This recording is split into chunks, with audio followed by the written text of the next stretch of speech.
Hey guys, welcome back to my channel. I'm Chef Pam and this is Chef and More. And today we are going to be cooking sauteed spinach.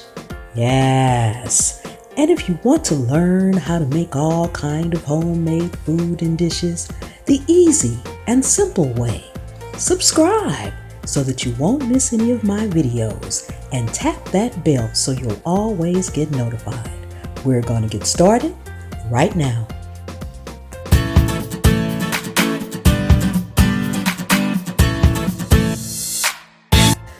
Okay guys, let's get right down to it. I have onion and garlic here, 2 cloves of garlic and a piece of onion. We just need a couple of slices because this is going to be sauteed first and then incorporated into our spinach, so we don't need a lot. Take your 2 slices, I'm going to stack them, then cut them in half, stack them again, and chop away. Now I'm going to chop these up pretty fine because, well, we don't want a big bite of onion in our spinach either. Try to make your onion chops as evenly as possible so that they will cook evenly and be distributed evenly throughout the spinach. Okay, I think that's pretty good right there. Push that aside. Then let's get our garlic chopped. Yes. So to get the peel off, you just want to lay your knife flat like I just did on top of the piece of garlic and give it a good whack. Just smash straight down and the peel should come right off just like this. Smash and peel. That way it's easy to peel. If you have a lot of garlic, you might want to have a little bowl of water next to you because garlic is really sticky and that water will help it from sticking to your hands. So again guys, I'm going to chop this garlic up pretty fine because who wants to bite into a big piece of garlic in their spinach? And like the onion, it will help it cook evenly. So you just want to get it all chopped up pretty fine, but you want it to be pretty much the same size as the onion as well because it's all going to be sauteed together, so you want it to all cook evenly together. Okay, so we'll just get this chopped up and then we can get to our skillet and get it all sauteed. Yes.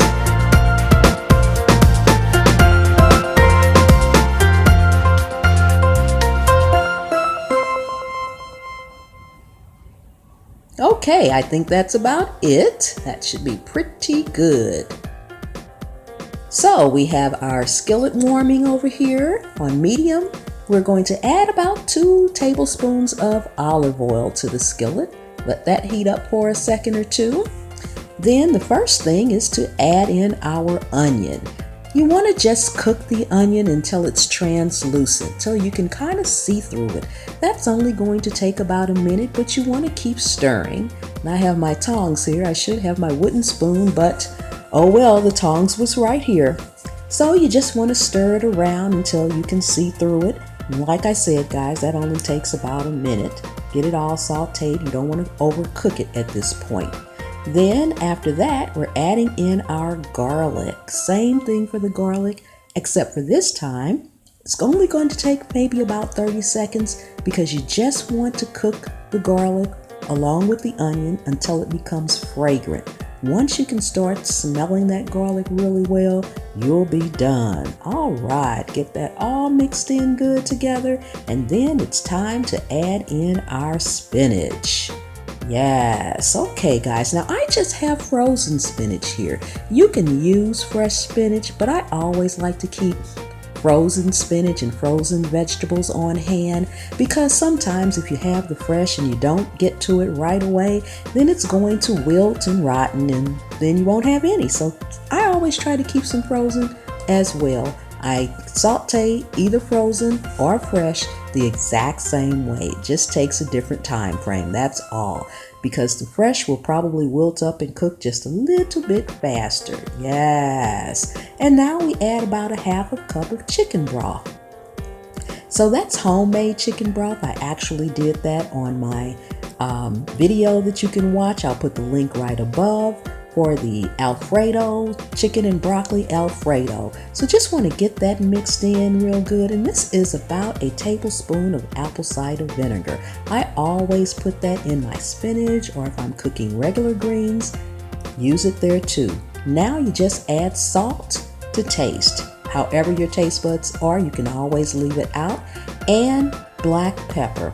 Again, to taste, you can always leave it out. Okay then, so now I just want to get this stirred up real good here. Make sure it's really stirred up well.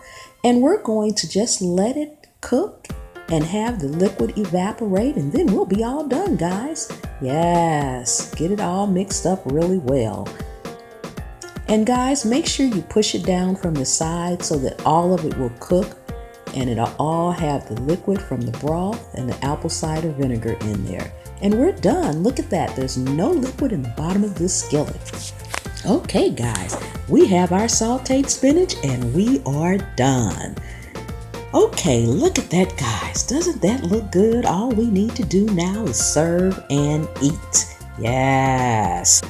And if you guys like these how-to videos, please consider supporting me over on Patreon. I have the link down in the description. And leave me some comments. Tell me about your sauteed spinach and how you liked it. Give me a thumbs up. And don't forget to subscribe. Tap the bell so that you will always get notified. Guys, thank you so much for hanging out and cooking with me today. I really do appreciate each and every one of you all. I am so glad. It makes me so happy when you guys stop in. Thanks so much for watching, and I'll see you next time.